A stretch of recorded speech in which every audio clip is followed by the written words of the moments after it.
Pendidikan jasmani bukan sekadar aktivitas fisik.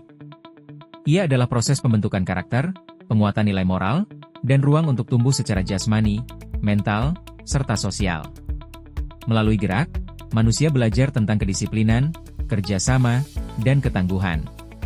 Inilah yang menjadi dasar dari buku, Asas dan Falsafah Pendidikan Jasmani dan Olahraga, karya Dr. Amir Supriyadi, Trimarta BR Tambungan, dan Daniel F. Silitonga. Buku ini menyajikan pemahaman yang komprehensif tentang pendidikan jasmani dan olahraga. Dimulai dari pengertian, ruang lingkup, hingga tujuannya, buku ini menegaskan bahwa pendidikan jasmani bukan hanya pelajaran pelengkap, tapi bagian penting dari sistem pendidikan yang membentuk kepribadian dan karakter peserta didik. Penulis menekankan bahwa falsafah pendidikan jasmani harus menjadi landasan berpikir dan bertindak dalam proses pembelajaran. Dalam buku ini, pembaca akan menemukan penjelasan mengenai asas-asas dasar pendidikan jasmani, seperti asas biologis, psikologis, sosiologis, dan pedagogis. Konsep-konsep ini membantu kita memahami bagaimana pendidikan jasmani bekerja secara holistik, melibatkan tubuh, pikiran, dan lingkungan sosial.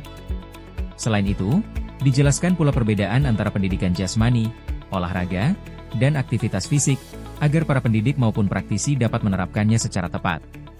Tidak hanya itu, buku ini juga mengajak kita menelusuri sejarah pendidikan jasmani di berbagai negara dan menelaah tantangan serta peluang di era digital. Pendidikan jasmani hari ini dituntut untuk adaptif terhadap teknologi, tanpa kehilangan nilai-nilai dasarnya. Penulis juga memberikan panduan konkret melalui metode pengajaran, strategi pembelajaran, serta evaluasi hasil belajar yang aplikatif. Yang menjadikan buku ini istimewa adalah bagaimana ia mengaitkan pendidikan jasmani dengan pembentukan karakter dan nilai moral. Pendidikan jasmani bukan hanya tentang tubuh yang bergerak, tetapi tentang jiwa yang dibentuk dan nilai-nilai sosial yang ditanamkan. Ia menjadi media untuk membangun inklusi sosial dan memperkuat solidaritas di antara peserta didik. Di bagian akhir, buku ini menyuguhkan pandangan ke masa depan, bagaimana integrasi teknologi dan inovasi bisa memperkuat kualitas pendidikan jasmani. Penulis juga memberikan refleksi filosofis yang berguna untuk pengembangan kurikulum dan kebijakan pendidikan di Indonesia. Buku, Asas dan Falsafah Pendidikan Jasmani dan Olahraga, adalah referensi wajib bagi mahasiswa, guru, pelatih, dan semua pihak yang ingin mengembangkan pendidikan jasmani secara bermakna dan profesional. Dapatkan bukunya sekarang, dan jadilah bagian dari transformasi pendidikan jasmani yang lebih bernilai, inklusif, dan relevan dengan zaman.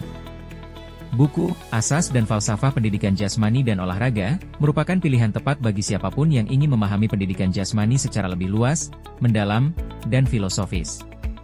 Baik Anda seorang mahasiswa yang tengah menempuh studi kependidikan, seorang guru atau pelatih yang ingin memperkaya strategi pengajaran, maupun seorang pengambil kebijakan di bidang pendidikan, buku ini menawarkan panduan yang aplikatif sekaligus reflektif. Setiap bab dirancang untuk membuka wawasan, membangun kesadaran filosofis, dan mendorong praktik pendidikan jasmani yang tidak hanya efektif secara teknis, tetapi juga syarat nilai dan bermakna bagi peserta didik. Untuk Anda yang ingin memiliki buku ini, Asas dan Falsafah Pendidikan Jasmani dan Olahraga, telah diterbitkan secara resmi dan tersedia untuk dibeli melalui situs penerbit www.mutiarapublishing.id. Melalui platform tersebut, Anda dapat dengan mudah mengakses informasi lengkap, melihat buku-buku terkait lainnya, serta melakukan pemesanan secara langsung dan aman. Jangan lewatkan kesempatan untuk memiliki buku rujukan yang kaya isi dan bermanfaat ini, sebagai langkah nyata dalam mewujudkan pendidikan jasmani yang berkualitas, inklusif, dan relevan dengan perkembangan zaman.